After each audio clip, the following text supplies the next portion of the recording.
Hoy nos encontramos con Yeshua Castro, un artista plástico de ya reconocimiento nacional, también muy recordado porque hace unos 3 años, un poco más de 3 años, él tuvo una experiencia de la que sobrevivió, se perdió en un páramo cerca de Guatavita, y es una persona que tiene una fuerte relación con Dios. Por eso hoy lo traje como invitado, porque me parece que tiene mucho que decirnos y mucho que aportarnos como persona. Así que pues bienvenido, Yeshua. ¿Cómo estás? Gracias, muy amable. Estoy muy bien, gracias. Gracias por la invitación para servirte aquí. Gracias. Yeshua, lo primero que tal vez quisiera yo preguntarte es que nos cuentes un poco de tu vida, los inicios, digamos, quién eres tú, de dónde naciste, tu familia de dónde es, dónde estudiaste. Cuéntanos un poco de esa infancia, de esa juventud. Claro que sí, Rolando. Hay como dos vidas, un antes y un después. Como suelen decir, antes de Cristo y después de Cristo. Antes de Cristo, mi familia es de Bogotá. Mi papá se llama Daniel, mi mamá se llama Elizabeth. Tengo dos hermanos, Rubén y Daniel. Y bueno, ¿Dónde vivían en Bogotá? ¿Dónde pasaste la En infancia? Bogotá nosotros vivimos en dos partes, pero digamos que la infancia fue en un barrio que se llama Mandalay. Allí crecimos, luego, bueno, las cosas de la vida, mi papá y mi mamá se separaron, entonces empezamos a cambiar de sitios. En un tiempo estuve viviendo en Estados Unidos, en Utah, otro tiempo estuve viviendo en Toronto. Hoy en día mi familia, mi mamá y mis hermanos viven en Vancouver. Mi papá sí vive aquí en Bogotá con su nueva esposa. Ok. ¿Dónde estudiaste? ¿Tú terminaste aquí bachillerato o afuera? Yo estudié aquí en un sitio, tuve dos colegios, uno muy importante, que fue muy fugaz, pero fue el que empezó a mostrar mi parte artística, que fue el Juan Ramón Jiménez, que es un colegio español que creo que está por aquí, por la zona de Cota. Y ellos fueron los que primero vieron como ese don o esa inclinación hacia las artes. Yo me acuerdo que allá había una revista, era un colegio muy artístico, muy distinto a lo normal, y en la revista empezaron a publicar mis dibujos. Me acuerdo que pintaba elefantes y venados, animales. Y me acuerdo que lo ponían y me empezaban a sacar de las clases normales y me llevaban a un sitio especial a pintar. Pero allá solo fue un año, pero era un sitio muy especial, como que fueron los que reconocieron eso. Luego yo me fui a estudiar donde estudiaban todos mis amigos y mis familiares. Se llamaba el Gimnasio de Nariño, que era ahí en el centro de Nariño, en Bogotá. Allí terminé mi bachillerato y Terminando bachillerato, me imagino, lo lógico es que te digan, bueno, a estudiar en la universidad. sí, hubo algo bien marcado en mi vida que fue el tema del fútbol, porque mi papá, él tenía ese anhelo de que nosotros fuéramos futbolistas, mi hermano menor y yo. Entonces él nos inculcó mucho el fútbol, a un punto de que se olvidó un poco de qué queríamos nosotros, ¿no? ¿Tu papá hincha de qué? ¿Santa Fe? De Millonarios. De Millonarios. Y él, pues nada, esa era una figura paterna, uno joven, pues uno trataba de entrar en eso y por años estuvimos ahí, pero pues no era como que no había esa vocación, como que para mí era un sufrimiento ir ¿Entrenamientos? no tanto a los entrenamientos, sino cuando ya empecé a crecer, a avanzar en el tema del fútbol, A las a las concentraciones. concentraciones. Y yo no encajaba, no sé, no era mi espacio, yo no encajaba en los grupos, yo siempre era como al lado. Entonces, bueno, eso fue toda, digamos, la juventud, infancia-juventud. Y luego cuando tuve una fractura de tibia para ir a un torneo que se llama Lolaya. Y bueno, ahí empecé como yo a buscar la forma de que mi papá ya no me empujara tanto hacia ese lado y ahí fue que apareció el arte. En la pintura siempre estaba. Era muy loco porque yo siempre estaba pintando, o sea, era como algo que estaba en mí, siempre estaba rayando, no hacía nada especial, pero sí rayones y rayones, pero siempre que cogíamos y me quedaba ahí en las casas, ¿no? Cuando empecé a vivir solo, Recuerdo que alguna vez mi familia tenía bodegas, y una bodega, yo hice como un altillo, y siempre me decía mi papá, le pido por favor que no vaya a pintar las paredes. Y no pasaban 3 días y ya las paredes estaban pintadas, porque era como una necesidad, ¿no? La pintura. Pues como artista que eres, es expresarte. Sí, el arte se devolvió muy fuerte en mi vida. Curioso porque en mi familia no hay muchos artistas, de hecho no hay ninguno que esté en el camino del arte, ni por un lado ni por el otro. Pero para mí sí ha sido una necesidad y lo sigue siendo. Yo entiendo hoy, empezando a hablar un poco de lo importante, el arte es una herramienta. No es como eso, como una herramienta para transmitir ideas, pero una herramienta muy especial, porque tiene el poder de encantar. Cuando tú dices algo a través del arte, como que los muros se caen y puedes escuchar. Si te dicen algo a través de una canción, es más fácil que te entre, o a través de la pintura, o a través de una película. Entonces, yo entiendo hoy, por eso te decía que como que poco a poco, después de lo que pasó en el páramo, voy entendiendo, Dios me va mostrando cuál es mi propósito de existencia, yo lo tengo súper claro. Y es llevar su mensaje a través del arte, ¿no?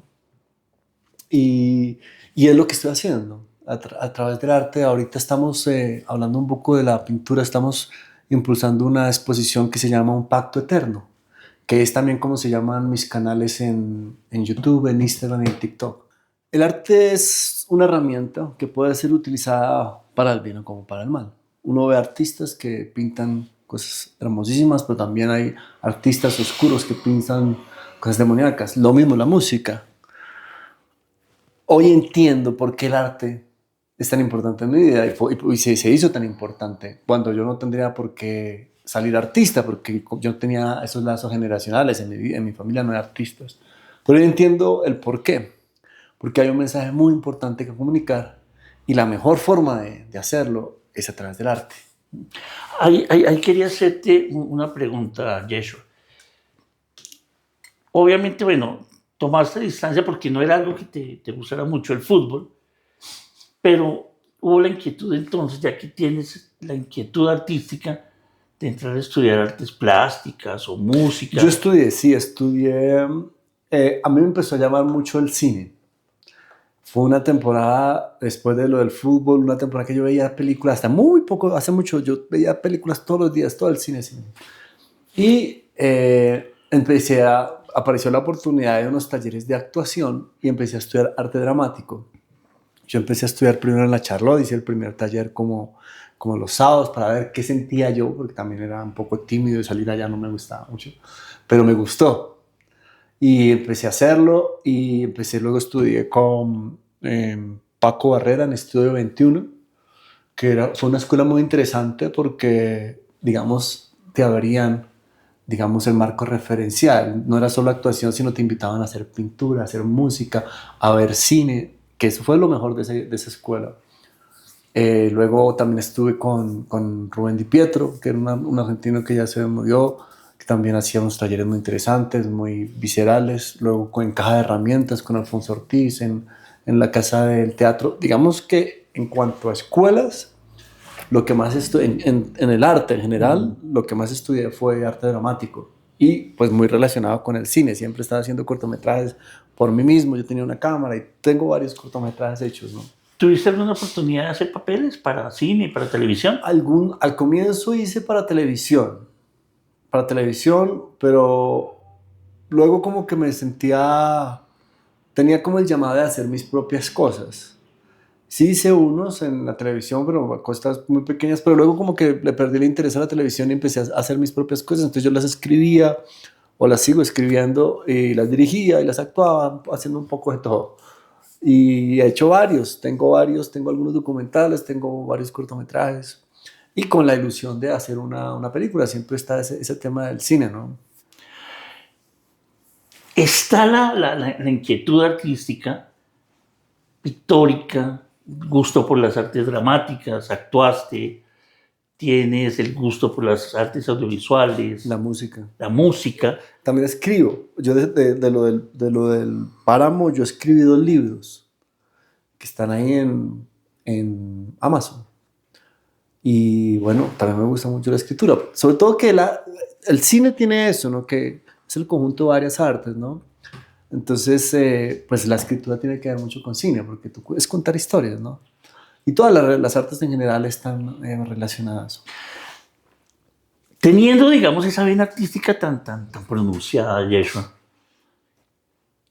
¿en qué momento, hablando, digamos, fuera de cámaras y también con otras entrevistas que te han hecho, Dios está muy, pero muy presente en tu vida?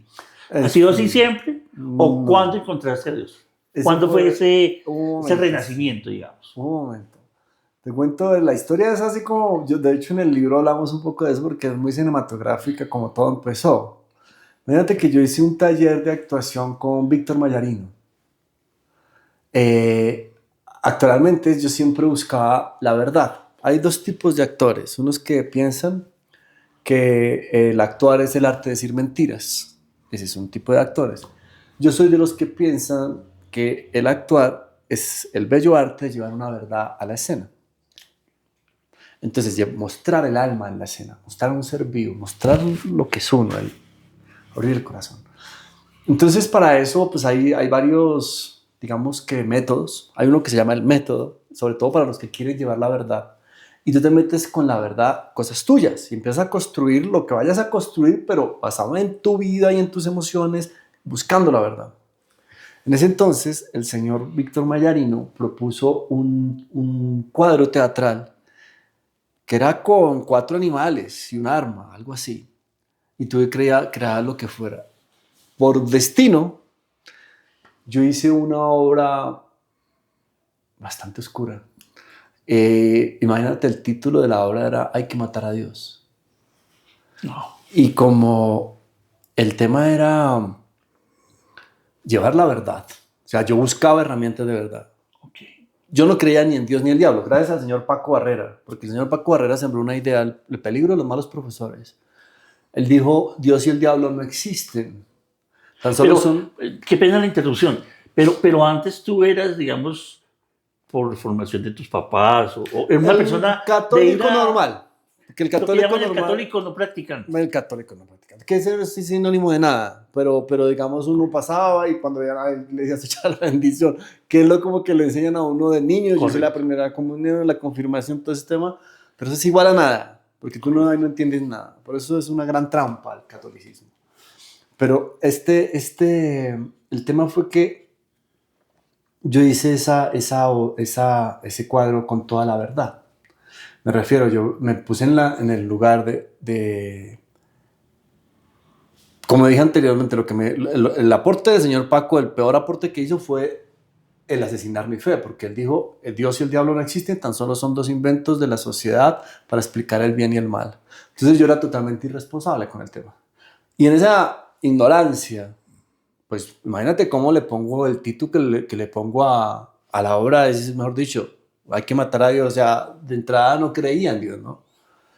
Y buscando la verdad escénica, yo en la obra se planteaba un hombre que estaba haciendo el pacto con el diablo.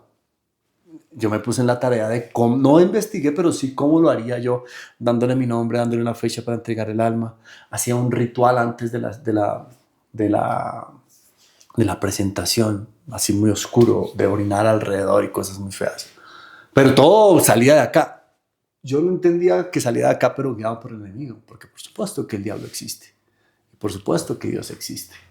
Pero yo estaba como pasa con la mayor parte de la gente cuando no creen en Dios. ¿Quién los guía? Pues el diablo, porque el diablo gobierna este mundo. En ese punto estaba yo. Entonces hice esa obra, actualmente era un éxito, o sea, porque era verdad, estaba haciéndolo. Y se veía un hombre sufriendo, me introducía un arma de verdad y hacía un happening. Happening es este performance que va entre la realidad y la ficción, y en ese performance había un texto que decía hay que matar a Dios, los maestros no existen, y cogía el arma y le apuntaba al profesor que estaba viendo el acto, para que él sintiera que yo le iba a matar. Pero pasaban cosas muy fuertes. El diablo manejando mi cabeza me había dicho que le pusiera una bala de salva y que le disparara. Yo en mi ignorancia hice una bala de salva, llenando en vez de plomo le puse cera. Y un día estaba ensayando y disparé al espejo y ¡pum!, explotó el espejo. pero yo no había podido realmente matar a esta persona. El diablo manejando la mente. Pasó eso, actualmente ese día la gente, mira, ese día la gente sintió al diablo. Los comentarios eran, decían, yo sentía al diablo aquí, el espacio se puso frío. Wow. Es que estaba allí. Hubo gente, como en ese entonces estaba el tema de los locos de Estados Unidos que cogen y matan a estudiantes. Cuando ellos dieron el arma de verdad, la gente se salió y como veía a una persona realmente afectada, realmente poseída, porque era así, se salieron del escenario la gente. La novia del profesor se escondía detrás de él. Yo me acuerdo que él estaba apuntando así allá atrás. Y el profesor, Pero como puesta en escena, lo hiciste de maravilla. o sea, como La gente se acto, asustó. claro, no, el profesor pensó que la cara del profesor era hasta aquí llegué. Y yo todo, pues yo sabía que ya no era un acto, ¿no? Pero yo lo hacía, de eso se trata ese método de actuación, de llenarlo de cosas verdaderas para que llegue a ser verdad, pero tú eres consciente que no es verdad. Correcto. Pero todo el mundo llega a pensar que es verdad. Todos pensaron que yo iba a matar al profesor. Y el profesor pensó que yo le iba a matar. En el momento yo no disparaba, sino hacía que me suicidaba y se acababa la obra. Pero mira la oscuridad de esa obra. Pues eso tuvo consecuencias. El diablo se apoderó de mi vida. Y yo seguía sin entender. Sin darme cuenta, yo empecé a vestir de negro. ¿Por qué? El diablo existe. El sitio donde yo habitaba, haz de cuenta que puse unas cosas como unas tablas y tapé todas las entradas de luz. Todas las personas que llegaban a mi vida vestían de negro y solo hablaban de cosas feas. Pues la droga estaba metida ahí, todo mundano, todo mundo. Llegué yo en un momento dado que yo sentía que pasaban demonios por detrás, sombras, y ni siquiera me asustaba lo que era. Pero yo no era consciente. Todo eso estaba pasando y yo no era consciente. Pero obviamente el diablo, digamos que el diablo empezó a traer oportunidades del mundo, como de cierta forma a ofrecerme cosas del mundo. Laboralmente yo empecé a hacer contactos, digamos, estaba en ese entonces Sergio Cabrera, y me acuerdo mucho del director de cine. Una entrevista que yo hice con él fue una locura. Esta nunca la he contado. Yo estaba medio saliendo pues hablaba con Valentina Cabrera, que era la hija, y él estaba haciendo una película. Y las cosas que hace el diablo, porque el diablo te puede dar cosas. No te explico cómo, no sé ni cómo llegué, pero yo llegué así sin recomendación, sin nada, llegué a una entrevista a la oficina de Sergio Cabrera. Entonces yo entré y quedé frente a él. Inicialmente hablé yo, digamos, o el viejo hombre, y le dijo, yo siento mucha admiración por usted, la estrategia del caracol es una maravilla, Luego él pues me halagaba, En un momento voy a ir al baño un momentico. Y entraba al baño y cuando salía en el baño. Yo me encomendaba a un demonio. Pero todo como un juego. El punto es que yo ni siquiera era consciente de que era verdad. Así funciona el diablo. Todo como un juego. Y yo salía, ya cambiaba la voz, una voz gutural que era como el aire no sale sino para adentro. Es un acto, no es un personaje, que tiene hasta su nombre, se llama Víctor. Y salía, pero tiene, pues con ese poder de la oscuridad, ¿no? Y le hablaba de otra forma a esta persona. Este man quedó así como fascinado y sorprendido. ¿Qué está haciendo, man? ¿Qué le pasó a este hombre, no? Pero esas cosas pasaron, bueno, yo me fui, la final eran cosas un poco de locura, yo no estaba buscando nada, simplemente, pero sabía que esos actos daban a conocer mi nombre.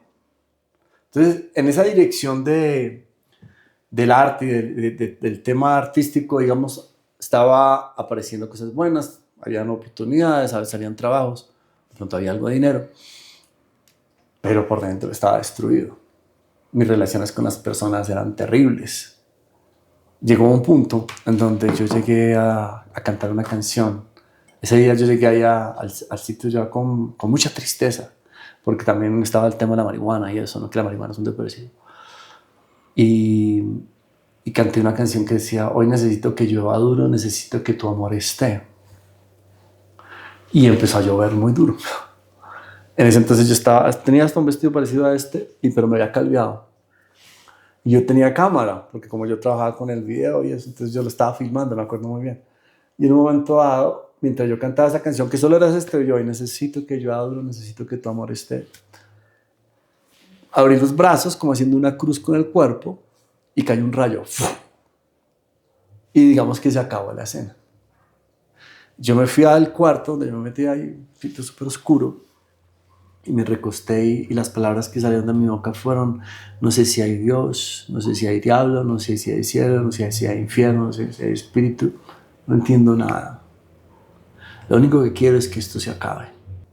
Yo estaba en el punto donde debe comenzar, en el fondo. Y en ese momento llegó el Espíritu de Dios. Yo estaba así acostado, ¿no? Y sentí una energía que entró en mi cuerpo. Yo, muy amada, muy amorosa, muy linda. ¿Qué edad tenías aproximadamente?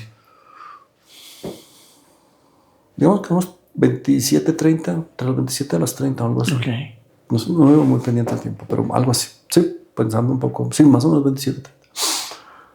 Y entró y yo sentí algo como que yo quedé quieto. Yo, ¿qué es esto? Y entonces volteé a mirar así un poquito y el estómago se empezó a mover así. Y sentí como las manos, como las llamas de unas manos que venían a acariciar mi corazón. Y yo sentía divino, no entendía qué estaba pasando. Yo creía, nunca se me pasó por la casa que fuera Dios. Pero yo solo quería yo no quería mover un dedo porque sentía que si movía un dedo se iba a acabar esa sensación. Yo estaba así quieto, como, ¿qué es esto? Y en un momento dado, así como llegó, se fue. Entonces yo quedé como, ¿qué pasó aquí? Como en mi mente no había Dios, pensé que Valentina Cabrera, la hija de Sergio Cabrera, ella pintaba, y también es pintora, y pintaba cosas como muy de brujas, de las manos, todos los personajes de ella, y ella como que jugaba un poco a eso. Entonces yo decía, que esta muchacha no está haciendo brujería. Entonces yo pues me acerqué a ver, como a tantear, no me acuerdo bien la conversación, pero simplemente me di cuenta que ella no tenía nada que ver con eso. Regresando a casa, yo sentí que me agarraban el estómago, como que me apretaban el estómago, el abdomen. Y yo, ¿qué es esto? Entonces, no era una sensación así como la otra, que era una sensación divina, sino simplemente me cogían de acá. Sí. Y yo, ¿y esto? Entonces entré y había una Biblia, que esa Biblia me la había regalado mi papá en un viaje que yo hice a Utah, Salt Lake City, a Estados Unidos. Y yo en ese viaje pues iba sin Dios y todo el tiempo estuve sin Dios. Y tenía más libros, pero todos los otros libros se perdieron, pero las cosas de Dios, esa Biblia siempre estaba al lado mío. Yo nunca la miraba ni lo contemplaba, pero estaba ahí. Entonces yo, ¿será que Dios existe? Entonces por primera vez abrí la Biblia y en las partes de atrás de la Reina Valera de 1960 hay algo que se llama las ayudas especiales. Entonces yo empecé a leer, porque yo no sabía por dónde empezar, ¿no? ¿Qué es esto? Mejor dicho, casi así. Entonces atrás decía, se siente solo, perdió sus bienes materiales. Y había una que decía, siente deseos de venganza. Y yo sí tenía eso contra los profesores, porque eran unas cosas de ego impresionante contra los profesores de teatro. Y yo estaba pensando hacer esa obra, hacérsela a otra persona como venganza. Entonces dije, pues esto yo como que creo que tengo que leerlo. Sí puedo sentir eso. Entonces empecé a leer lo que decía ahí. El poder de la palabra de Dios, ¿no? Dios. Yo sentí paz, sentí como que algo salió de mí y terminé orando por esa persona cuando yo ni siquiera creía en Dios. Pero volviendo precisamente a lo que te preguntaba, el cambio Del nombre. Pues el cambio del yo nombre. te confieso una cosa muy... El Caslo a mí me sonó como a húngaro, debe ser húngaro. Además que cuando tú te perdiste, mencionaron de que el norteamericano, el gringo que se perdió. ¿Por qué salió de eso? Yo no sé por qué salió eso. Entonces, sí. ¿De dónde sale tu nombre? Yeshua. Sí. Caslo. Bueno, para allá iba a decir que a veces me largo. El tema era que yo, pasó, empecé a llenarme la palabra. Iba a una iglesia como para entender lo que estaba pasando, una iglesia cristiana. Curiosamente, era curioso, cosas que pasan, que es como, tengo que contarlo. Yo todo el tiempo estaba guardando pensamientos de Dios y digamos iba a las reuniones y a las células y yo estaba guardando, y me acuerdo que venía una pastora, me ponía la mano, no lea tanto, no lea tanto. Yo decía, ¿por qué no quiere que yo lea la Biblia?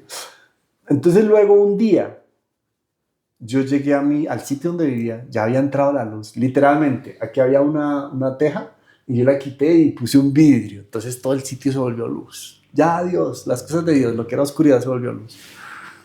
Y un día yo me levanté y ese nombre estaba escrito por todas las paredes, Yeshua. Yeshua. Y lo interesante es que Dios me puso en el corazón el querer cambiarme el nombre, pero yo no sabía que eso era bíblico. Porque tú sabes que en la Biblia Dios le ha cambiado el nombre a muchas personas. A Abraham, a Sara, a Pablo, A Pedro. a Pedro, a muchos. De hecho, Jesús antes de llamarse Jesús lo anunciaron como Emmanuel. Pero yo no sabía todo eso porque yo hasta ahora estaba arrancando. Pero Dios me puso en el corazón de cambiarme y para mí me pareció una idea maravillosa. Y yo fui feliz el día que no me acuerdo tanto. Pasó algo muy curioso que siempre cuento. Me fui con mi sobrina. Fuimos a la notaría, yo hice, solo había que hacer una carta, solo puedes, porque te vas a cambiar el nombre por razones espirituales, ya. Te puedes cambiar el nombre, el apellido y nombre, pero el número no, ¿no? Entonces yo fui, mi sobrina me acompañó, y bueno, me acuerdo que ella me dijo, tío, pero ya no va a ser mi tío, yo le dije, claro que yo soy tu tío. Entonces luego, de venida, mira lo que pasó, muy raro. Yo vengo en la bicicleta, ella venía, tenía una parrilla ya paradita, y saca ella me pregunta, siempre me acuerdo de eso, me dice, ¿tú por qué te pusiste el nombre Yeshua y no Satanás? Qué loco, ¿no? Una niña de 7 años con esa pregunta. Entonces yo quedé como, yo ya estaba despierto a la batalla espiritual. Yo dije, eso no es de Dios. Yo no le contesté ese. Pero aquí aparece algo que es importante entender. Por eso Jesucristo en un momento dado en la cruz dice, perdónalos porque no saben lo que hacen, ¿no? Porque Él sabe ver espíritus y no a los seres humanos. Porque a través de una misma persona te puede atacar el diablo y al otro día te puede hablar Dios. Entonces por eso nunca debemos tomar las cosas personales, sino aprender a discernir entre el bien y el mal, cuando viene de parte de Dios y cuando viene de parte del diablo. Al otro día yo me iba a hacer un viaje y ese día el diablo utilizó a mi sobrina para atacarme, pero al otro día Dios lo utilizó para guiarme. Yo me iba a hacer un viaje en bicicleta, un poco de la locura del evangelio. Yo iba en bicicleta donde Dios me llevara, a donde fuera. Entonces me preguntaba la gente, ¿para dónde vas? Yo dije, donde Dios quiera. Yo solo me iba a ir con 77,000 pesos, mi sleeping bag y la bicicleta. ¿A dónde? A donde Dios quiera. Entonces mi mamá, ¿pero a dónde vas a ir? ¿Cómo así que a donde Dios quiera? Sí, a donde Dios quiera. ¿Pero a dónde te vas a quedar a dormir? Donde Dios quiera, era mi respuesta. Pero bueno, te hice locuras. Al otro día yo tenía pensado, yo no le había dicho a nadie porque realmente no sabía muy bien, pero uno hace en la noche yo dije, me voy a coger por este lado. Tenía pensado irme por Tunja. La primera que me llamó Yeshua, porque al comienzo obviamente la gente de la familia pues estaban acostumbrados al otro nombre, me llamó Yeshua fue Nicole. Me dijo, Yeshua, no te vayas por Tunja, porque tú esta noche vas a dormir en la calle y te vas a morir de frío. Vete por Melgar y esta noche duermes en tierra caliente. ¿Cómo podría ella saber? Primero ese razonamiento, una niña de 7 años. Segundo, yo no le había dicho a nadie por dónde me iba a ir. Dios habló a través del mismo ser. Entonces así fue que así llegó el cambio de nombre. Y el Caslo, solo Dios sabe qué significa. No lo sé. Pues Yeshua sí sabemos que Yeshua significa... Te sonó y quiero ser Yeshua, Caslo. Sí, así como las cosas de Dios, como Él me puso el cambiarme el nombre, porque pues, si tú te das cuenta, la mayor parte de la población, nadie quiere cambiarse el nombre. Para mí fue la libertad. Y quería irme a viajar, porque quería dejar todo atrás. Yo tenía escritos y cuadros, todo lo que dejé todo atrás realmente. ¿Cómo te va con el arte? Yo también por ahí me enteré de que has hecho exposiciones, muestras. Sí, pues el arte es pues todo el mundo, los artistas sabemos que vivir del arte es toda una aventura. Es como así como un tobogán. Pero el que no me desampara nunca es Dios. Hoy precisamente vendí un cuadro que se va pues ya como que entramos en negociaciones, ya hablamos te lo pago en 2 cuotas, esa ya es una venta, aunque todavía no recibo, pero ya está hablado, para Canadá, y así, y he vendido unos a Canadá, he vendido unos a Estados Unidos, otros a Estados Unidos, aquí también he vendido, sí, no, la pintura siempre me ayuda porque la pintura, cuando vendes, entra una plática que significa, que sean 2 millones, 3 millones, también vendo otros más baratos, a veces hacía unos pequeñitos que los vendía en 300,000 pesos, 150, hago de todo, ¿no? Pero me va bien en el sentido, yo le doy gracias a Dios, pero realmente el que se encarga de mis finanzas es Dios. Dice la palabra, busca el reino de los cielos, su justicia, y todas las cosas llegarán por añadidura. Y Dios no puede mentir, así es. De cualquier forma siempre llega la bendición. Bueno, lleguemos a ese 19 de febrero, ¿ya? Que es cuando tú te extravías en el páramo. ¿Qué hacías tú? ¿Con quiénes estabas allá? ¿Estabas en una excursión? ¿Eran unos vecinos? ¿Eran unos amigos? ¿Estabas con un dron? ¿Qué estaba haciendo Yeshua cerca de Guatavita en un páramo ese 19 de febrero? Pues mira, yo no... Lo aclaro, 19 de febrero 2022. Sí, ya han pasado 3 años. Yo no... Yo iba a hacer un viaje extraordinario. Dios tenía otro plan y el de él fue mucho más extraordinario. El viaje extraordinario que yo iba a hacer era irme a caballo con mis perros desde aquí de Colombia hasta Canadá. Es que ese es todo un movimiento que tanto que ya tiene un nombre, se llama Long Riders, como jinetes de largo alcance, por decirlo así. Entonces hay varias personas, hay uno, Filippo Massetti lo hizo es el más largo que se ha hecho, que lo hizo desde Canadá hasta Argentina. Simón, el de Colombia, lo hizo desde Colombia hasta Argentina. Y eso, era... ¿Sigue en pie ese proyecto? Es que yo no lo creo, porque Dios cambió los planes. Y ahorita, no lo sé, todo es posible, pero todo es posible, ¿no? Pero digamos que ahorita no lo tengo contemplado, pienso que Dios cambió los planes. Porque yo ya salía, había vendido todo, súper barato, me deshice de todo, me puse en infierno y compré ese dron, ya me iban 15 días. ¿Para qué el dron? Pues para videar. Ok. Porque yo hago audiovisual. Entonces, una de mis formas de expresión artística es el audiovisual. Pero estabas con un grupo de personas. El día que yo fui, yo fui a hacer, con una amiga con la que estaba hablando, llevamos conociendo muy poco tiempo, fuimos a una exposición que yo tenía de pintura que tenía en el Sopó, en Cuatro Gatos, un sitio ahí que son muy amables con los artistas. Y entonces ella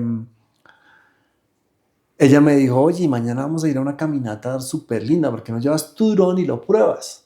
Yo, bueno, de una, claro. Ella nunca, yo la llamé al otro día y le dije, oye, ¿qué llevo?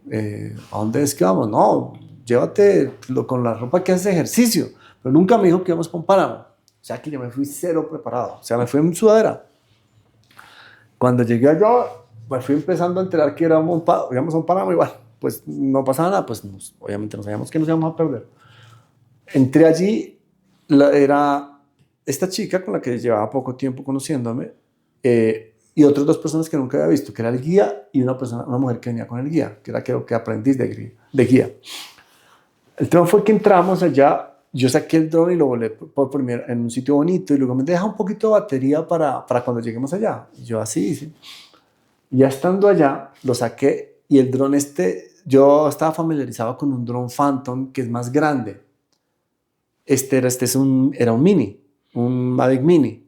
Entonces, aunque yo dije, no, pues, ¿qué diferencia va a haber? Hay una gran diferencia. Primero el sonido y la visualización. O sea, este chiquitico se te perdía en nada y no sonaba. El otro todo el tiempo lo estaba viendo porque era grande y se sonaba. Nunca se me perdía la vista. Este se me perdía la vista.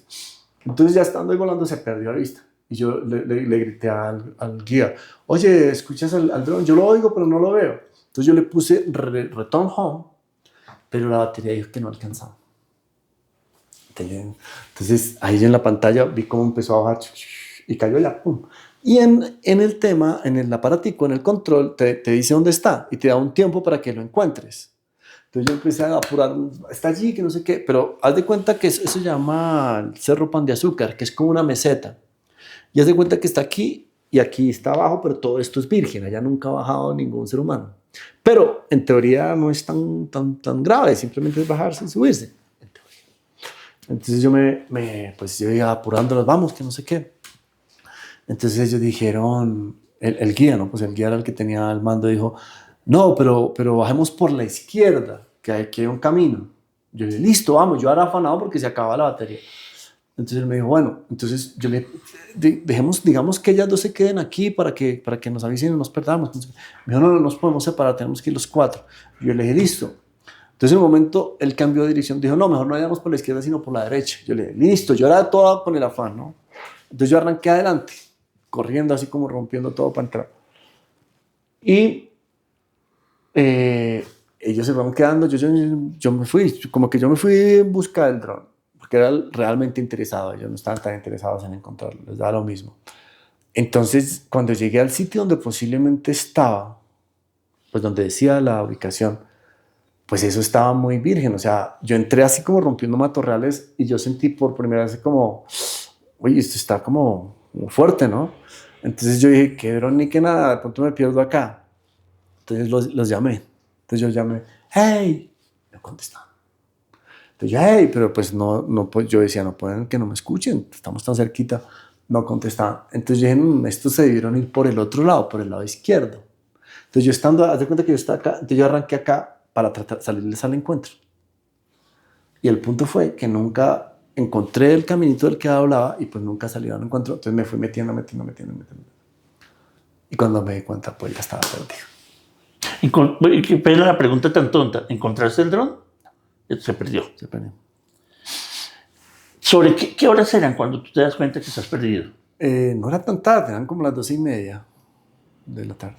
¿Y tu primera reacción fue cuál? ¿Echar para atrás? Qué loco, mira que una buscar frase agua, no sé. Salió de mi boca en voz alta y dije, ¿qué guión me estás, Dios mío, qué guión me estás dictando? Imagínate lo que pensé.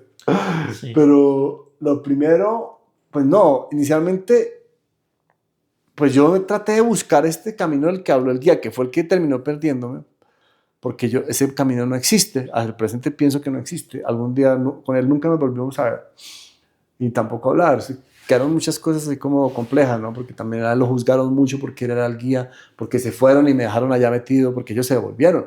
Ajá. Entonces quedó como hay unas cositas ahí como complejas. Eso, yo, digamos, al comienzo, rápidamente, desde el comienzo yo empecé digamos, a suplir a tomar mis orines rápidamente. ¿Por qué? Porque mi hermano me había dicho del tema de la orinoterapia. Y desde el primer día yo tomo orines. No sé por qué tan fácil. De verdad, porque seguramente Dios sabía lo que iba a pasar. ¿Qué te asustaba esa primera noche? La primera noche fue mucho miedo. Yo pensé que me iba a morir. De la primera noche, porque dije, en el páramo, con el frío de acá, uno no sobrevive. En mi sentir, en mi pensar, yo pensé que me iba a morir. Por eso era la angustia, ¿no? Yo llegué a un punto donde pude enviar mi ubicación.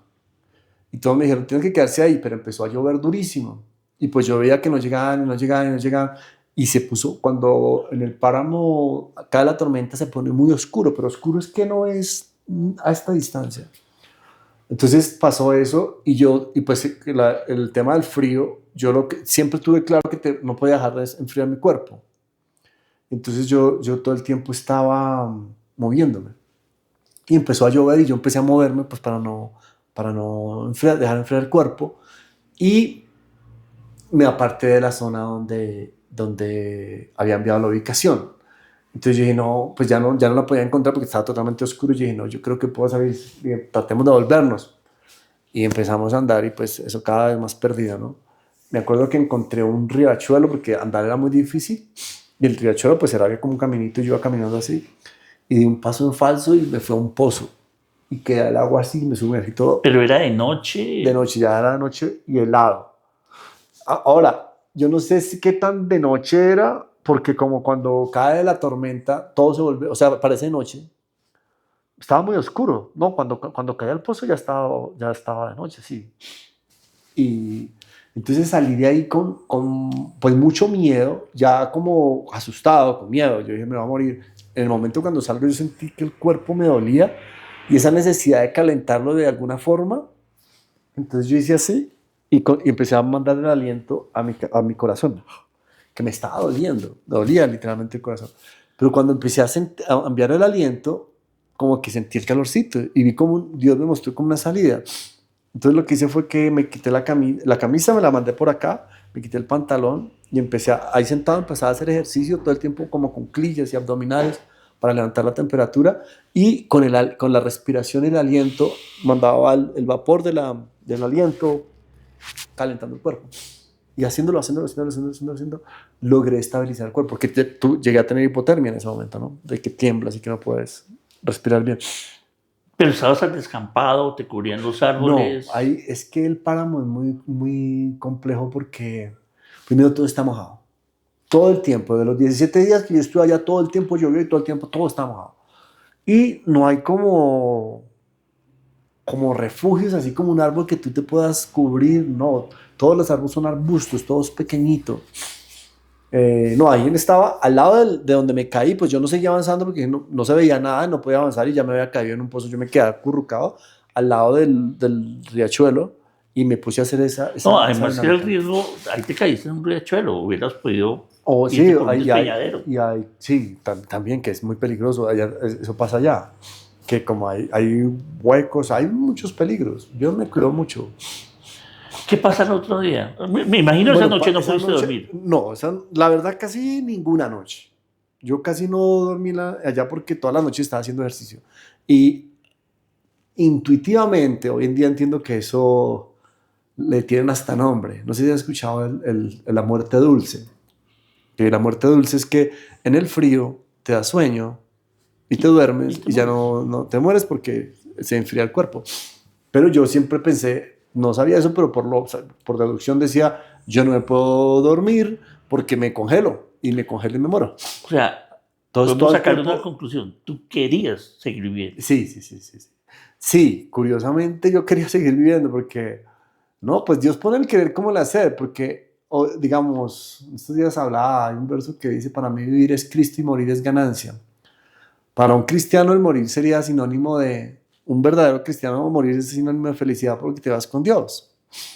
Pero yo quería seguir viviendo y fuera de eso que esa noche Dios habló, después de que yo logro hacer lo que llamé una burbuja de aire caliente y estabilizar mi cuerpo, habló Dios.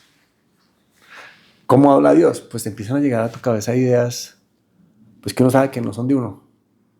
Me dijo, ¿tú quién eres, Yeshua? ¿Tú por qué crees que tu vida es como es? ¿Por qué no tienes hijos? ¿Por qué no tienes esposa? Porque me pides lo que me pides siempre en tus oraciones. Hay un verso que yo siempre le pido a Dios que dice, hasta que todos lleguemos a la unidad de fe y conocimiento del Hijo de Dios, a un varón perfecto a la medida de la plenitud de la estatura de Cristo. Está en Efesios 4:13. Entonces empezó un cuestionamiento y bueno, hablamos muy íntimamente y luego él me dijo, esto va a ser muy duro, pero vas a sobrevivir. O sea, yo entendí que era primero voluntad de Dios y era como parte de un entrenamiento, que hoy en día entiendo por qué. Hoy en día, después de que han pasado 3 años, y yo salgo a llevar la obra y empiezo a recibir toda esa resistencia contra estos nuevos conceptos, sobre todo los creyentes, y entiendo por qué Él me entrenó en perseverancia y en el saber que Él es el poderoso y Él es el que lo está haciendo, que yo tan solo soy un siervo inútil que tiene que hacer lo que tiene que hacer. Entonces ahí Dios puso una idea en mi cabeza. ¿Por qué no te vas por el riachuelo? Los ríos siempre sacan al otro lado, ¿no? Los ríos siempre buscan, creo que el mar, ¿no? Entonces dije, sí. Y empecé a irme por todo el riachuelo, lo cual me hacía alejarme del punto inicial. El punto inicial, claro. Entonces me metí, y lo que estaba pasando era que yo me metía más dentro del páramo. Y era un acantilado, creo que esto se llama acantilado, que es así, y el río va aquí, o sea, montaña. Sí, encañonado, el río Sí, encañonado. encañonado. Entonces, pues yo bajé por el río todo el día, eso fue desde las 7 de la mañana hasta las 6 de la tarde, a un ritmo a lo que me daba el cuerpo. Yo estaba físicamente muy bien porque yo estaba haciendo ejercicio preparándome para ese viaje. Entonces, a todo lo que daba el cuerpo, pum, pum, pum, pum, pum, mejor dicho, no paraba. Y entraba, y nada, no vi ni un rastro humano. Era como que estaba entrando más y más, porque ahí no, realmente por ahí nunca había pasado a ser humano, porque ¿quién se mete por ahí? Entonces, ya cayó la noche y en la noche me tocaba parar, Claro. porque no se ve. Y me acuerdo que llegué a un punto en donde había un bosque de pinos. Y yo dije, los pinos no son nativos de aquí. Si esto lo sembraron humanos, pues para qué deben haber humanos. Entonces yo entré con alegría al bosque de pinos y empecé a buscar y empezaron como visiones. yo veía como unas vacas allá y yo me empezaba a avanzar y pum, se desaparecía. Yo veía una casa allá y yo empezaba a ir allá y se desaparecía. Y tampoco, por el bosque ese, busqué y busqué y nada. Cayó la noche, ese día como que yo no quiero esto, yo lloré diciendo, Padre amado, yo no quiero estar otra noche aquí, pero por lo menos ya sabía, si pude pasar una noche, ya sabía cómo hacer una burbuja de aire caliente. Entonces dije, si toca, toca, porque ya qué voy a hacer, o sea, no hay nada que hacer. Pero con toda la resignación, pues me acurruqué, Ya ibas empezó a como llover. en tu tercera noche. No, esa es la segunda. Esa es la Ya iba segunda. para esa es la segunda noche. ¿Y hasta ahí qué era lo más duro? ¿Resistir la temperatura o el hambre? No, la temperatura. El hambre no fue para mí un problema porque yo había sido entrenado en el ayuno. Yo ya había ayunado varias veces, entonces yo sé que uno solo con líquido puede vivir mucho tiempo. Y yo estaba tomando agua y tomando orín, que el orín tiene muchos electrolitos. Y bueno, hay tanto hay algo que se llama la orinoterapia, tiene muchas cualidades nutritivas. Entonces yo nunca me preocupé por el alimento. Pero obviamente sí me debilité muchísimo. Yo no sé si has visto un video, por ahí unos que los vi, que es cuando estuve en la silla de ruedas en el hospital. Yo no los tengo, pero alguien los tomó y están subidos en YouTube. Estaba un gancho, llegué en huesos. Pero el tema, digamos que el enemigo a vencer, el Goliat, siempre era la hipotermia, el frío, y en la noche. Porque caía la noche y yo era, pues el objetivo es sobrevivir. Cada noche que estuve allá, era un enfrentamiento contra la muerte. Yo decía, ¿Y seguiste por el río? No, pasó que yo esa noche dije, yo me di cuenta, yo llevo mi razonar, yo dije, le di todo el día y no he visto un rastro de ser humano. Yo lo que estoy haciendo es entrándome más al páramo. Lo que voy a hacer es, me devuelvo, no importa que me devuelva lo que sea, así me demore 2 días, pero me devuelvo a buscar por donde entré. Pero el tema fue que esa noche llovió toda la noche. Y cuando yo me paré a buscar el río, pues el río se había crecido. Entonces ya no podía subir, no me podía ir de vuelta por el río. Entonces empecé a tratar de devolverme, pero por las montañas, al lado del río, que era sumamente difícil, porque eso estaba así. Claro. Entonces eso era a ir luchándola contra eso, pero cada vez más perdido y cada vez más perdido y cada vez más perdido. Pero ya estaba eso, y pasó, empecé a tratar de devolverme. En ese luchar contra eso y bueno, pasaban cosas. Hubo una que fue muy fuerte, que llegué a un punto en donde había un bosque. Yo sabía que ya no podía seguir para atrás porque era meter más al páramo, pero tenía que cruzar por allá.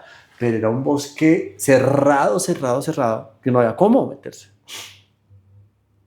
Entonces le tocaba cruzar. Entonces vino la palabra de Dios, me decía, el león poderoso entre todos los animales que por nada marcha atrás. Entonces yo con ese verso me fui y empecé a buscar por dónde meterme. Y había como un hueco.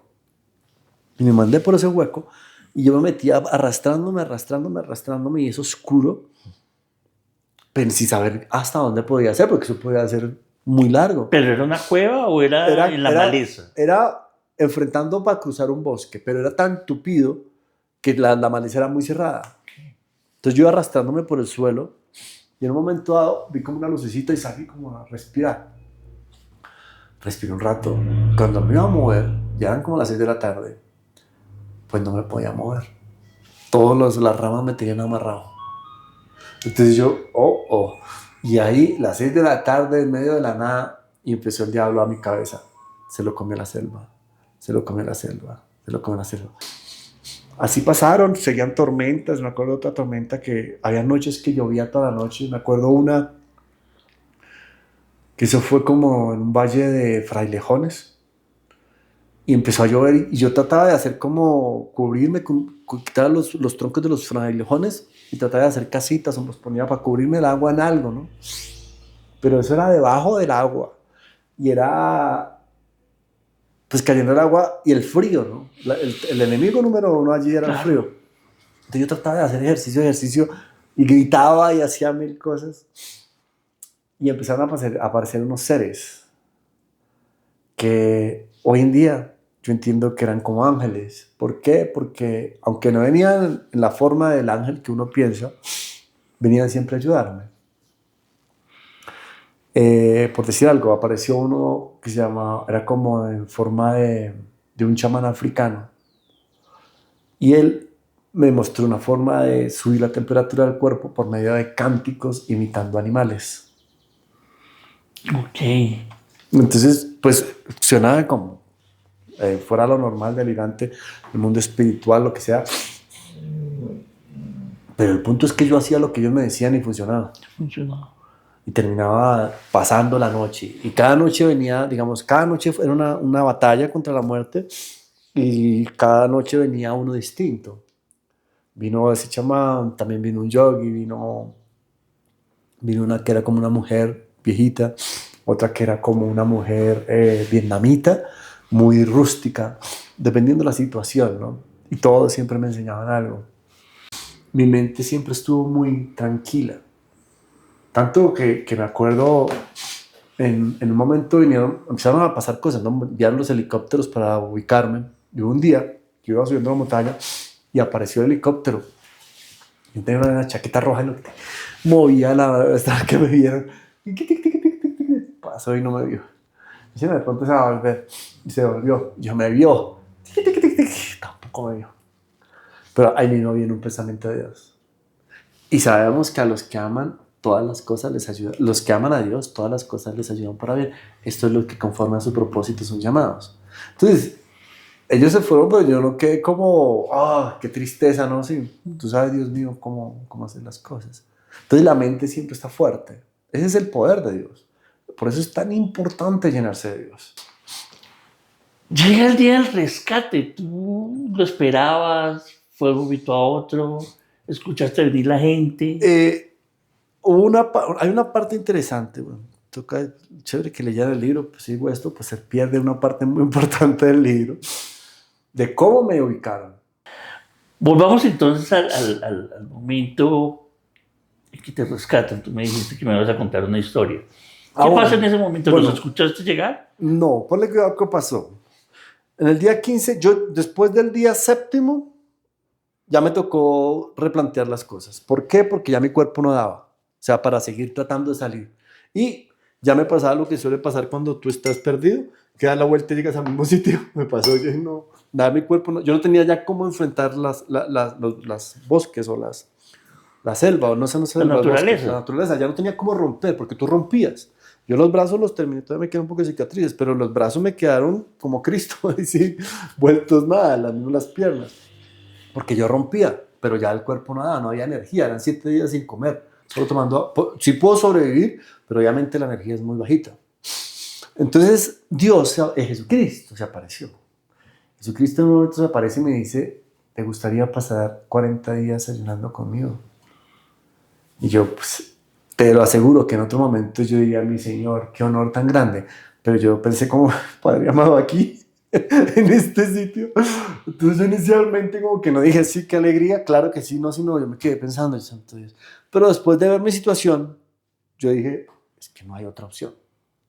Aquí no me van a encontrar los seres humanos. Yo me voy con Dios. Porque básicamente eso fue lo que hice. Yo ya no puse mi esperanza en los seres humanos porque no veía que me fueran a encontrar nunca. Y me fui con Dios. Yo dije, listo, Padre. Entonces lo que vamos a hacer es voy a buscar un sitio donde haya agua y trato de hacer un pequeño campamento ahí con los... Yo tumbaba habían frailejones gigantes. Esos son húmedos, se rompen fácil y con eso trataba de hacer unas casitas que quedaban terrible, que era solo así con las manos, no tenía nada, no tenía ninguna herramienta. Claro. Era poner palo contra palo, pero toda la noche se caían, una locura. Pero yo planeé hacer ese campamento y efectivamente lo hice y allí estuve. Los primeros días, 7 días, estuve dando vueltas por todo lado. Después me quedé en un espacio por otros 8 días. Y ahí era solo meditar. Yo meditaba pues, en la palabra, los pensamientos de Dios. Y también trataba de quitar mi mente repitiendo Jesús, amor, Dios, Jesús, amor, Dios. Y hacía como un triángulo y repetía eso todo el tiempo. Pero ya no caminaba. No caminaba, ya no, solo tenía que caminar a tomar agua y subir. Que era un sitio que estaba por allá. Y yo tomaba agua y volvía al sitio. Y pasó, bueno, ahí me quedé, esa fue la dinámica, más o menos construí una casita y pues trataba de arreglarla, pero era complejo, pero bueno, hay algo protegida. Y yo me acuerdo que un día, el día 15, yo iba a bajar y me levanto y los pies hinchados. ¿Por qué? Por la retención de líquidos. Así hinchados que no me podía poner los tenis. Entonces yo, santo Dios, y ahora, entonces tratar de ponerme los tenis o bajar descalzo, lo cual era un riesgo porque me podía lastimar, ¿no? Claro. Entonces, pero igual, no había otra, me tocó descalzo porque es que no me caían los tenis. Pero cuando bajé, ahí pasó algo muy lindo que fue una sanación de Cristo. Yo bajé y yo, Padre amado, estoy en esta situación, te pido, voy a orar, Padre, en nombre del Señor Jesucristo, para que me sanen los pies y me los pongas normal. Y empecé a orar. Y en mi mente yo veía cómo volvían a su normalidad internamente. Yo oraba en nombre del Señor Jesucristo, tú me sanas, que mis pies vuelvan a estar perfectamente, sin heridas, que estén... Y los metí al agua y volvieron. Me pude poner los tenis. Y volví a subir. Yo llegué esa noche, ya desinflamado los pies, podía construir, moverme un poco y traté de arreglar una casa y que hiciera mi mejor casita. Pero ahí en ese sitio, alrededor de las 5, siempre pasaba un avión. Aviones comerciales. No estaban buscándonos, sino pasaban por ahí. Y yo dije, bueno, tenemos dos opciones. O dormimos bien esta noche en esta casita que más o menos, aunque dormir bien es entre comillas, o la quemamos, porque yo tenía un briquet, o la quemamos para ver si nos ven. Era otra opción. Otra claro. opción. Entonces yo dije, bueno, pues lo que Dios quiera, Padre amado, quemémosla. Entonces, cuando más o menos a la hora que venían, la quemé, prendió súper bien. Pues ellos no se pasaron. Sí, ellos dirían que iban a saber que había una persona ya perdida. Simplemente era una fogata allá abajo, pero no pasó nada. Sin embargo, dijeron los bomberos y ellos que ellos habían visto un fuego, pero no sirvió para nada, ni siquiera lo asociaron conmigo. Esa noche fue muy compleja porque dormí, ya llegó la noche, que la noche casi todas llegaban con tormenta, pero me tocó dormir en medio de las cenizas, porque quemé eso, y no había material para construir nada. Entonces ahí pues fue complejo porque las cenizas trataban de metérseme cuando respiraba. Entonces fue distinto. Y bueno, el estado, el olor, el cuerpo. Un día pasó algo muy loco. Como yo me tomaba los orines y yo tenía una sudadera que se decía un nudo. Y ese nudito, esos nuditos que se amarró muy duro, lo que sea. Y llegó el momento del orín. Cuando llegaba el orín para mí era felicidad porque llegó el desayuno. Yo jugaba ahí con eso. Llegó el desayuno y me tomaba el orín. Pero ese día... ¿Pero qué la guardabas? ¿Tienes un cuenco, una botella en la mano? En la mano. Me tocaba así. Yo lo retenía. Y... Caramba. Así, sí, porque no tenía nada. Porque hubiera tenido un vaso para el agua, habría sido una cosa maravillosa. No tenía nada. Entonces me tocaba así. Pero ese día que llegué al orín y que no me podía desamarrar. Y yo, ay, Dios santo. Entonces eso me orinaba. Pero ¿cómo fue el momento entonces del encuentro con las Bueno, esa noche, que te encuentras? sí. Entonces llegamos a ese punto que pasó esa noche.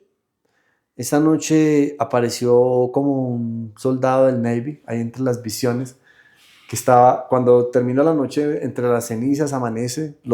Para mí cada vez que amanecía era como, vencimos, sobrevivimos, ¿no? Yo siempre estaba luchando contra la muerte cada noche. Y allá aparecía, yo veía como un soldado del ejército norteamericano en la misma posición que yo. Y yo sentía que era como, estoy contigo, ¿no? Así, yo estaba así quietico y él estaba tal como yo, y nos mirábamos, ¿no? Luego, ese día, pues dije, no, aquí no me van a encontrar, hay que buscar otra opción. Entonces había una montaña donde yo había encontrado, donde había visto muy a lo lejos algo que parecía un vivero. Entonces yo dije, no, pues vamos a buscar esa montaña, y desde allá, todo el tiempo, aún en el día 15, yo seguía luchando, ¿no? En mi mente, nunca me rendí. Dije, con esta partecita del celular, le hacemos, con el sol, le hacemos señales, o algo hacemos, por lo menos en la posibilidad. Entonces el tema era ahora subir. Cuando yo ya para levantarme, a mí me tocaba hacer un proceso de calentamiento como de, no sé cuánto me demoraría, por lo menos media hora, pero era empezar dedito por dedito, paso por paso. Uno de los que yo llamaba ángeles era una mujer anciana y ella me enseñaba cómo manejar la energía cuando no tienes energía, cómo regularla. Entonces, cómo calentar las manos. Yo era como un viejito, como los muñequitos, el cuello, como tratando de volver a cargar todo el kit. Claro. Hasta que me podía llegar a parar. Y luego de pararme, pues tenía que subir una montaña gigantesca. Yo arranqué con 2 palos así, y era así, pasito a pasito, pero nunca, ahí es un poco invitarlo al tema de la perseverancia, que siempre dicen que son pasito a pasito, ¿no? Yo nunca pensé en llegar allá de una, sino yo me concentré fue en un pasito y otro pasito, un pasito y otro pasito. Y así arrancamos. Al rato el cuerpo volvió a como calentarse un poco y ya fue un poco más fácil. Llegamos allá y logré ubicarme, porque ya me podía ubicar un poquito entendiendo el tema del sol y esto. Y pude ver el sitio donde estaba. Llegué al punto donde había estado antes. Entonces llegué allá, pam, y que yo estoy ahí, cae un aguacero. Pero en la punta de la montaña fue el aguacero más fuerte de todos, de pronto porque, no sé, más alto, lo que sea.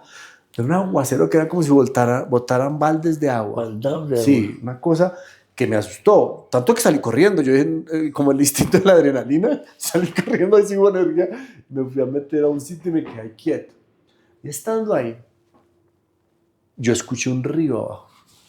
Y yo dije, ¿y si ese río es el río por donde entré? Entonces yo dije, padre, ¿será que bajamos? Entonces yo empecé a mirar. Vuelvo, te repito que mi cuerpo estaba muy débil, pero mi mente siempre estaba luchando fuerte. Y dije, me bajo hasta allá, me voy por el río, voy a tener agua, no voy a tener problema. Voy con Jesús, hablando con Jesús, lo que nos demoremos, pero ya estaremos encaminados hacia el punto por donde entramos. Pero la bajada era muy tesa, era una bajada a un precipicio. Entonces yo empecé y el tema del páramo es que todo se rompe. Tú ves un tronco así y le haces así y se parte en 2. Todo está podrido. Entonces, si tú vas a agarrar una raíz, la bajalas, se arranca. Todo es muy complejo. Pero yo dije, voy a bajar. Y entonces empecé a mirar así y empecé a buscar de qué agarrarme y en ese momento sentí que Dios me empujó hacia atrás. Y me dijo, no vas a bajar por ahí.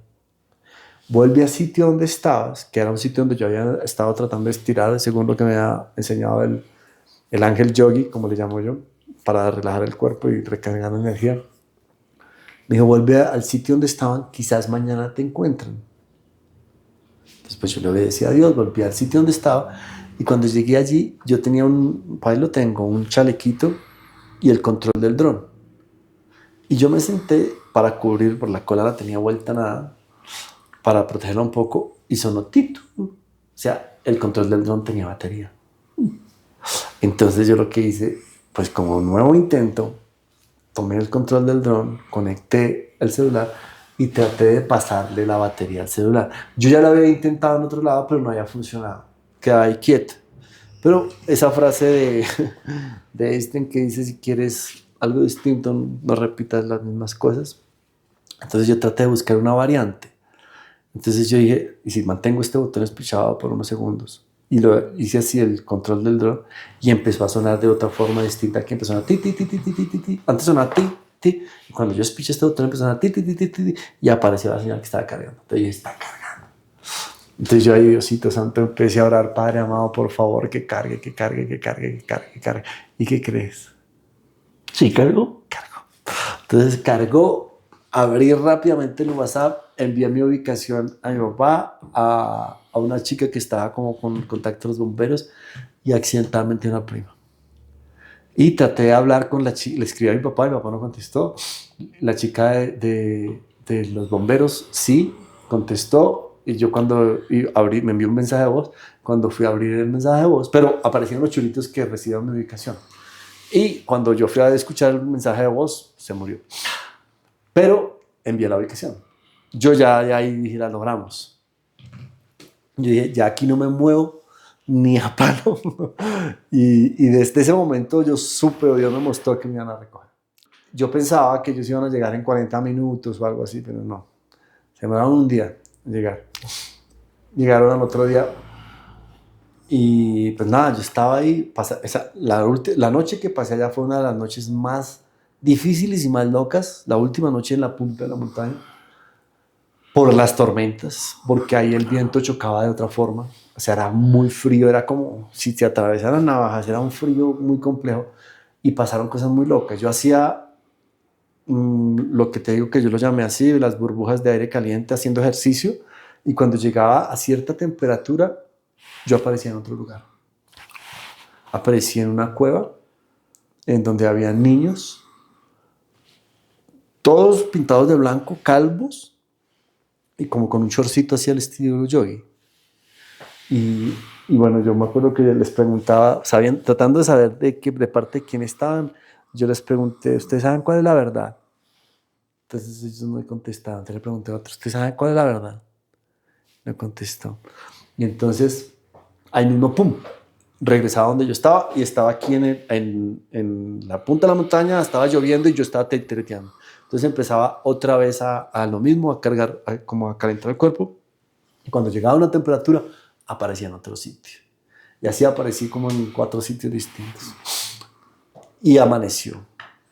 Amaneció y yo, bueno, yo traté de levantarme a buscar algo de comer porque el punto es que allí no podía tomar agua, porque no había agua, porque era la punta de la montaña, y si no hay agua, pues tampoco hay orín. Entonces, pues estaba más débil de lo normal, todo el tiempo que había estado. Entonces me levanté a ver si encontraba unas moritas silvestres que le llaman allá.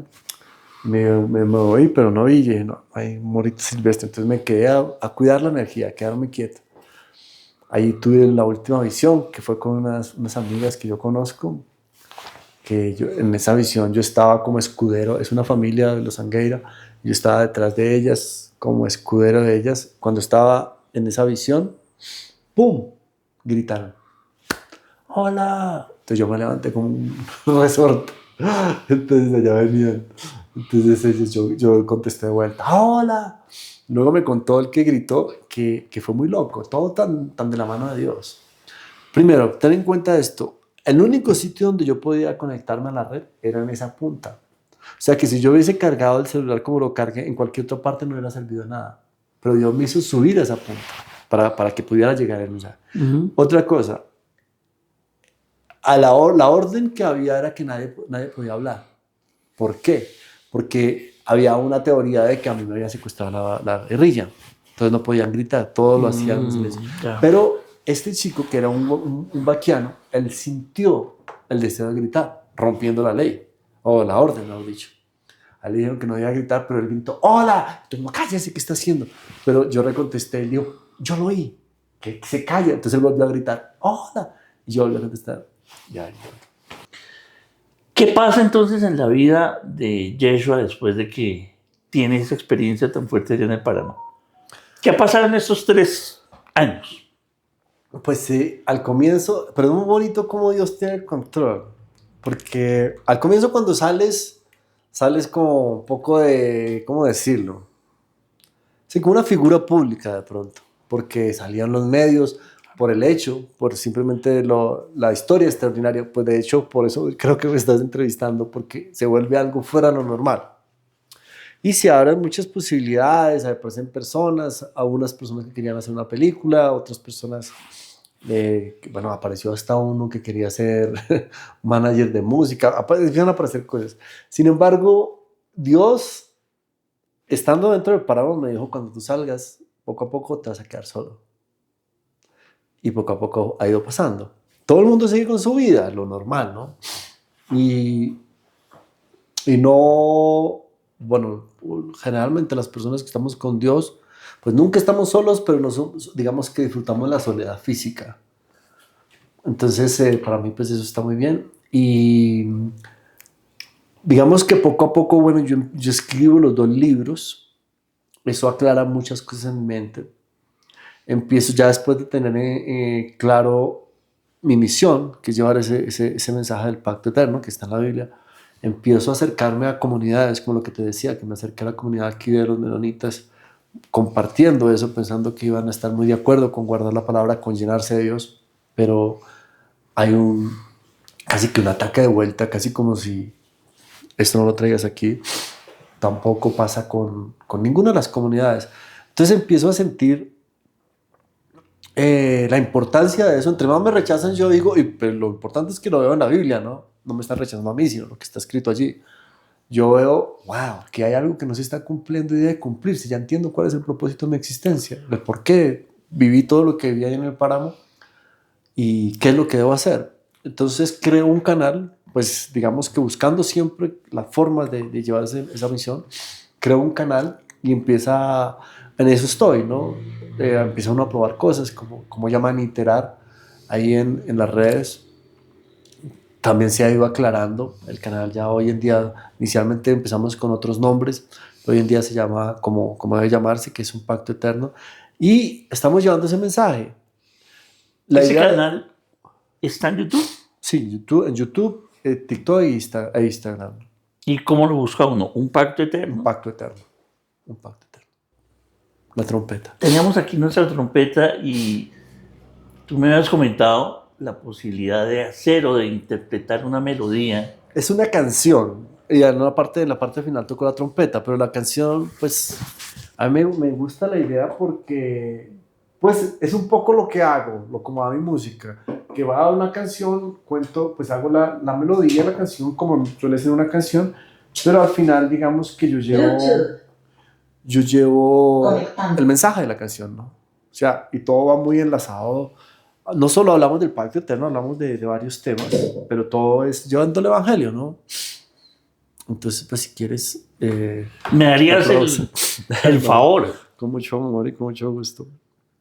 Esta canción se llama Detrás del viento. Y habla un poco de... En Eclesiastes se habla de un verso que dice meaningless, a chasing after the wind.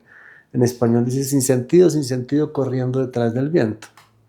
Y es lo que le pasa a la gran mayoría de los seres humanos, que están corriendo detrás de cosas temporales, que saben que se van a acabar, que saben que son temporales, y dejan de buscar los tesoros eternos, que son los que habla Jesús, que son tesoros para siempre. Es un poco insensato.